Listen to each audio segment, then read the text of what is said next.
खुशी कोई बाहर नहीं बल्कि हमारे अपने भीतर ही होती है। जिस दिन आप स्वयं को खुश रखना सीख जाएंगे, दुनिया की कोई भी ताकत आपको दुखी नहीं कर पाएगी। कृष्ण अर्जुन से कहते हैं, जीवन की सबसे बड़ी लड़ाई अपने ही मन से होती है। बाहर की लड़ाइयां तो बस नतीजा भर हैं। असली जीत तब मिलती है जब इंसान अपने अंदर संतुलन पा लेता है। सोचिए, अगर आपका मन ही आपके खिलाफ हो जाए तो फिर दुनिया में आपको कौन बचा सकता है? और अगर आपका मन आपके साथ हो तो फिर आपको हराने वाला कौन हो सकता है? लोग अक्सर कहते हैं, उसने मुझे दुख दिया, उसने धोखा दिया। पर कृष्ण कहते हैं, दुख देने वाला कोई दूसरा नहीं बल्कि हमारी अपनी उम्मीदें और अपेक्षाएं होती हैं। अगर आप सीख जाएं कि हर हाल में खुद को कैसे संभालना है तो किसी का भी व्यवहार आपको तोड़ नहीं पाएगा। जीवन की असली कला यही है, खुद को खुश रखना। एक पल रुक कर सोचिए, क्या खुशी सच में उन चीजों में है जो आपके पास नहीं है, या फिर वह उस संतोष में है जो इस पल आपके पास मौजूद है? कृष्ण का संदेश साफ है, जो मिला है वही पर्याप्त है। ईश्वर ने वही दिया है जो आपके लिए सही है। तो क्यों ना आज से शिकायत छोड़कर आभार मनाना शुरू करें। याद रखें, जब आप खुद से प्यार करना सीख जाते हैं तो दुनिया भी आपकी नकल करने लगती है। अगर आप उदास रहेंगे तो आसपास का माहौल भी भारी लगेगा, और अगर आप मुस्कुराएंगे तो सबसे अंधेरे पल भी रोशन हो उठेंगे। यही आत्मशक्ति है। इन मजदूर, यही कृष्ण की वाणी है। कृष्ण कहते हैं, जो इंसान अपने भीतर ही सुख ढूंढ लेता है वह कभी खाली नहीं रहता। जरा सोचिए, जो लोग लगातार बाहरी चीजों से उम्मीद लगाए रहते हैं उनकी क्या हालत होती है। आज पैसा नहीं मिला, दुखी, कल इज्जत नहीं मिली, परेशान, परसों किसी ने तारीफ नहीं की, बेचैन। ऐसा जीवन कैसा जीवन? ये तो एक कैद है, एक बंधन है। लेकिन जिसने यह रहस्य जान लिया कि असली खजाना भीतर ही है, वह कभी नहीं टूटता। जीवन का रास्ता हमेशा आसान नहीं होता। कभी पहाड़ जैसी मुश्किलें आती हैं, कभी रेगिस्तान जैसी प्यास लगती है, तो कभी आंधी जैसे तूफान आ जाते हैं। लेकिन अगर इंसान ठान ले कि मुझे अपनी शांति नहीं खोनी है, तो पूरी दुनिया उसके आगे हार मान लेती है। और ये शक्ति सिर्फ ज्ञान से आती है। वही ज्ञान जो कृष्ण ने गीता के रूप में दिया अर्जुन की तरह। हम सभी के जीवन में ऐसे पल आते हैं जब हम भटक जाते हैं। हम सोचते हैं क्या सही है, क्या गलत, किस रास्ते चले। ऐसे समय में हमें किसी सहारे की तलाश होती है। पर कृष्ण कहते हैं, असली सहारा आपके भीतर ही है। आपकी अंतर आत्मा, आपका विवेक, वही आपका सच्चा मार्गदर्शक है। जब आप खुद को सुनना सीख जाते हैं तो जीवन की आवाज साफ सुनाई देने लगती है। खुद को खुश रखने का मतलब ये नहीं कि आप समस्याओं से भागें, बल्कि इसका मतलब है चाहे समस्या कितनी भी बड़ी क्यों ना हो, मन को बिखरने ना देना, मुस्कान ना छोड़ना, आत्मबल और विश्वास बनाए रखना। यही असली जीत है। और जब कोई इंसान ऐसा कर लेता है तो दुनिया भी उसकी ताकत को सलाम करती है। याद रखें, जो इंसान हर हाल में संतुलित रहता है वह दूसरों को भी ताकत देता है। अगर आप भीतर से मजबूत हैं तो आपकी मौजूदगी ही दूसरों के लिए सहारा बन जाएगी। ये वही अवस्था है जिसे कृष्ण स्थित प्रज्ञा कहते हैं। यानी वह इंसान जिसे ना दुख हिला पाए ना सुख बहका पाए।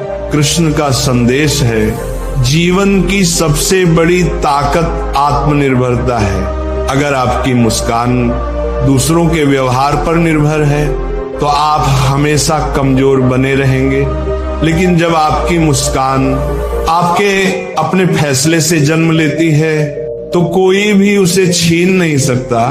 यही स्वतंत्रता, यही असली आनंद है। सोचिए, नदी जब बहती है तो उसे पहाड़, पत्थरीली जमीन, गड्ढे सब कुछ मिलता है। क्या नदी रुक जाती है? नहीं, वह अपना रास्ता खुद बनाती है, अपनी धारा खुद तय करती है। ठीक वैसे ही इंसान को भी हालात के मुताबिक खुद को ढालना होता है। अगर रास्ते कठिन हैं तो डर कर बैठने के बजाय ये तय करना होता है कि मैं अपनी खुशी का रास्ता खुद बनाऊंगा। अक्सर लोग कहते हैं जब सब कुछ ठीक हो जाएगा तब मैं खुश रहूंगा, पर सच ये है जब आप खुश रहना सीख लेंगे तभी सब कुछ ठीक नजर आने लगेगा। क्योंकि दुनिया वैसी ही दिखती है जैसी आपकी नजर होती है। अगर नजर निराशा से भरी है तो स्वर्ग भी नर्क लगेगा, और अगर नजर विश्वास से भरी है तो नर्क भी एक सबक बनकर स्वर्ग जैसा अनुभव देगा।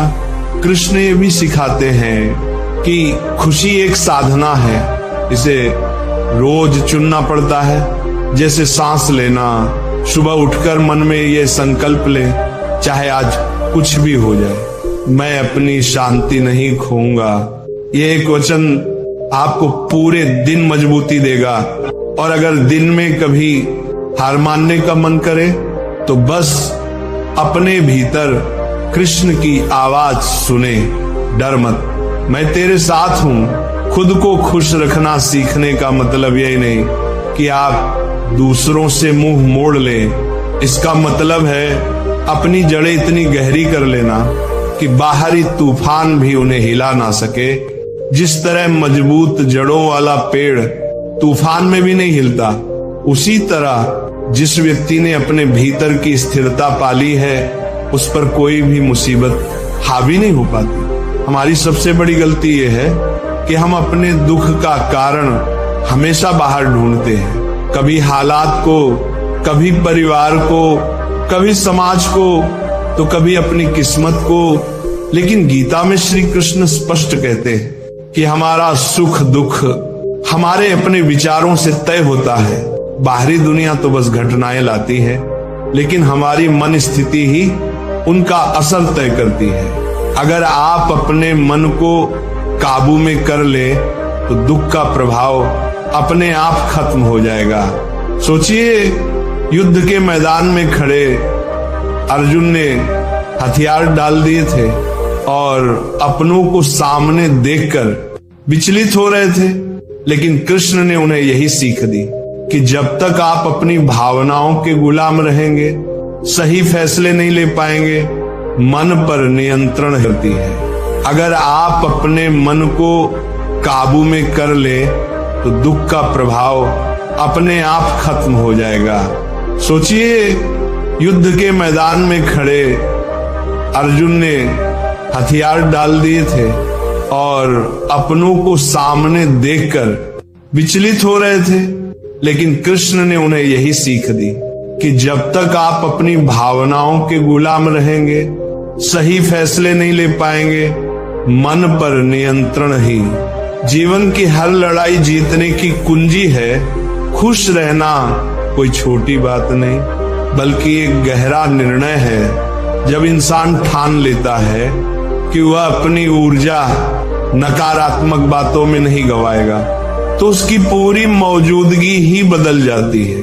लोग उसके साथ शांति महसूस करने लगते हैं। इतिहास में जिन लोगों ने अपनी आंतरिक शक्ति को पहचाना वे ही आज भी हमारे लिए प्रेरणा बने हुए हैं। ध्यान दीजिए, जब मन प्रसन्न होता है तो वही खाना स्वादिष्ट लगने लगता है। जो कल बेस्वाद लग रहा था वही घर सुकून देने लगता है जो कल तंग कर रहा था। इसीलिए असली बदलाव बाहर नहीं भीतर होता है। श्री कृष्ण इसीलिए बार बार कहते हैं अपने मन को जीत लो। यही सबसे बड़ी जीत है। खुशी का मतलब ये नहीं कि जीवन में दुख आने बंद हो जाएंगे।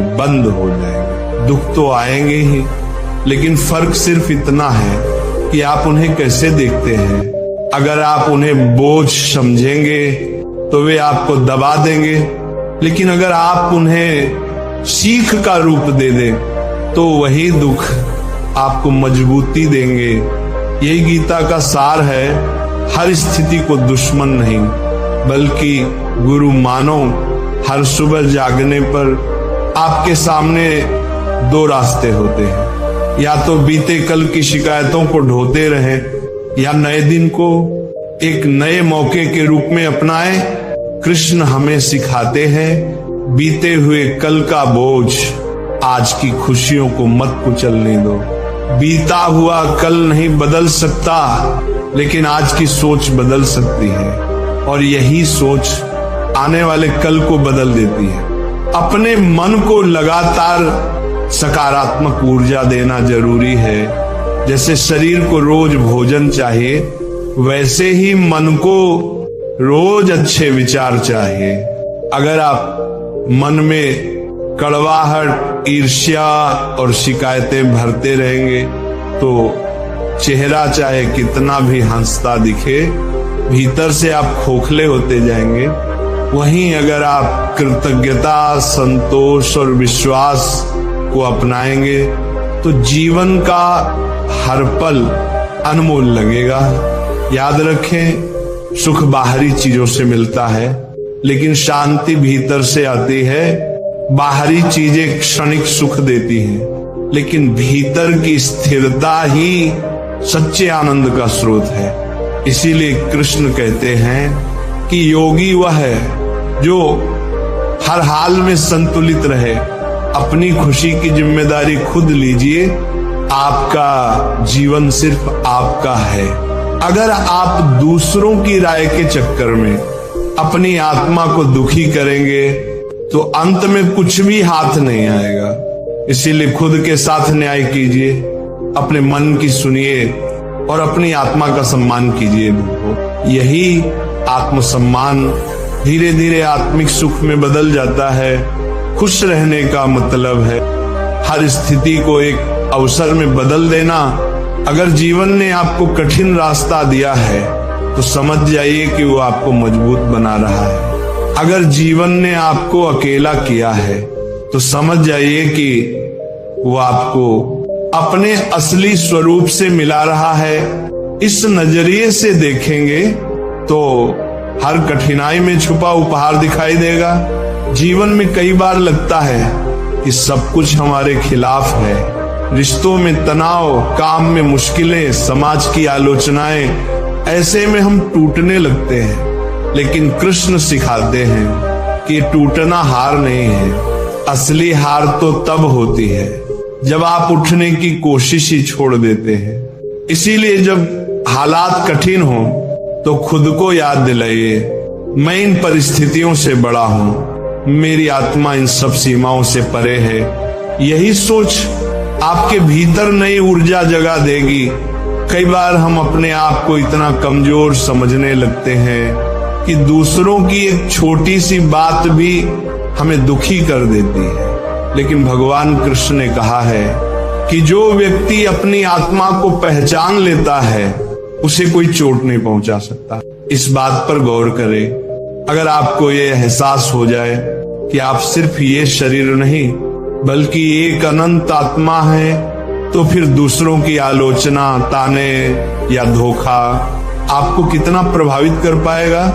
शायद बिल्कुल भी नहीं। यही जागरूकता असली खुशी की नींव है।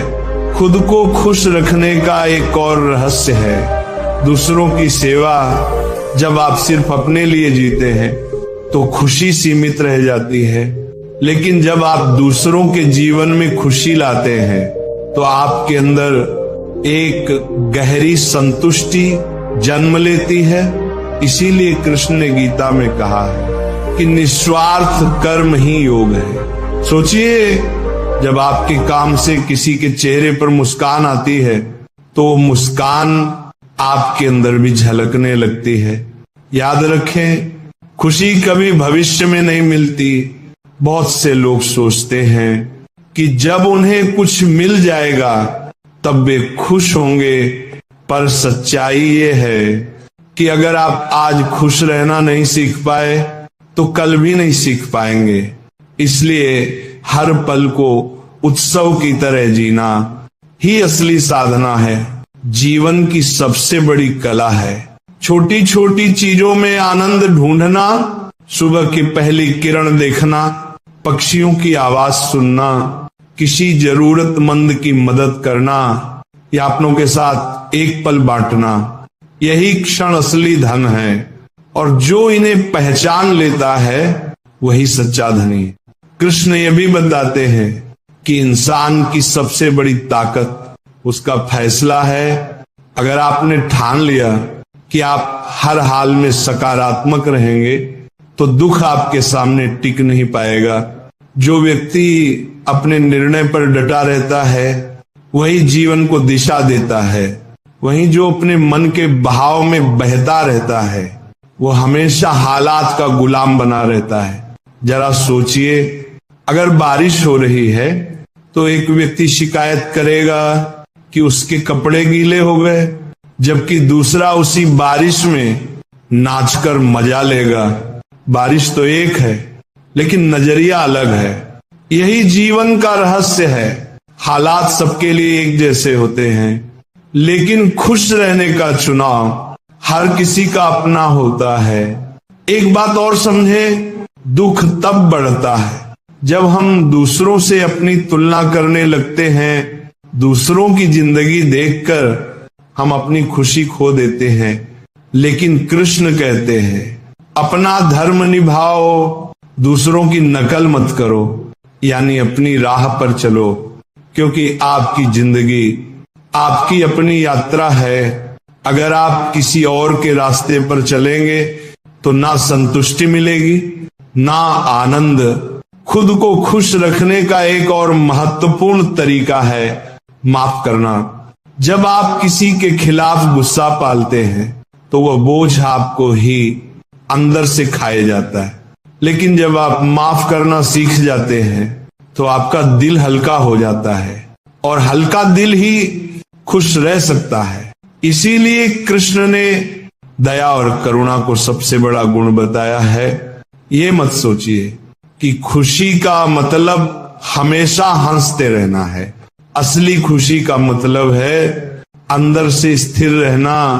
जैसे समुद्र ऊपर से तूफानी लग सकता है, लेकिन उसकी गहराई हमेशा शांत रहती है। ठीक वैसे ही जैसे जो व्यक्ति अंदर से मजबूत है वह बाहरी परिस्थितियों से टूटता नहीं। ये मजबूती आत्मचिंतन और साधना से आती है। याद रखें, जीवन की सुंदरता तभी महसूस होती है जब आप वर्तमान को अपनाते हैं। अगर आप अतीत में अटके रहेंगे या भविष्य की चिंता में डूबे रहेंगे तो वर्तमान का आनंद खो देंगे, और वर्तमान ही असली खजाना है। कृष्ण यही सिखाते हैं, हर पल को जियो, अपना कर्म करो और नतीजे की चिंता ना करो। यही सूत्र जीवन को आसान और आनंदमय बना देता है। कृष्ण का संदेश केवल युद्ध तक सीमित नहीं है, ये हमारे रोजमर्रा के जीवन का मार्गदर्शन भी करता है। जब इंसान हर छोटी बात पर गुस्सा करने लगता है तो वो अपनी ही ऊर्जा बर्बाद करता है। सोचिए, अगर आप हर दिन दूसरों की बातों में उलझे रहेंगे तो आपके पास खुद के लिए समय ही नहीं बचेगा। असली कला ये है कि किस बात को महत्व देना है और किसे नजरअंदाज करना है। यही समझदारी आपको शांति और खुशी दोनों देगी। कभी कभी जीवन ऐसे मोड़ पर ले आता है जहां समझ नहीं आता कि किस पर भरोसा करें। दोस्त बदल जाते हैं, अपने भी दूर हो जाते हैं, लेकिन कृष्ण सिखाते हैं कि सबसे बड़ा भरोसा अपनी अंदर की शक्ति पर करो। जब आप खुद पर विश्वास करेंगे तो कोई आपको हिला नहीं पाएगा। आत्मविश्वास वह दिया है जो सबसे अंधेरी रात में भी रास्ता दिखाता है। खुद को खुश रखने का एक आखिरी तरीका है शुक्रिया अदा करना।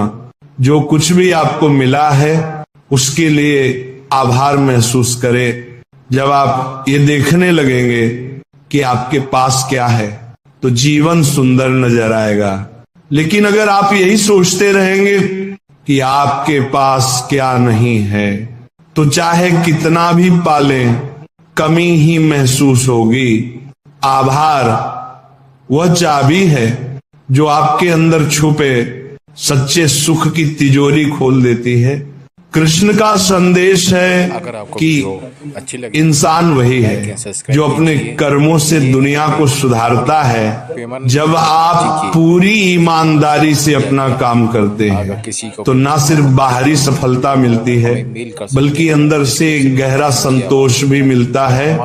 यही संतोष आपको लगातार खुश रखता है, क्योंकि सफलता क्षण भंगुर है लेकिन संतोष टिकाऊ होता है। सोचिए, अगर आपको रोज ये मौका मिले कि आप किसी के जीवन में कुछ अच्छा जोड़ सके तो क्या ये सबसे बड़ी खुशी नहीं होगी? इसीलिए जो लोग दूसरों की सेवा में लगे रहते हैं वे कभी अकेलापन महसूस नहीं करते। उनके भीतर की ऊर्जा लगातार बहती रहती है और बहती हुई ऊर्जा आनंद में बदल जाती है। प्रकृति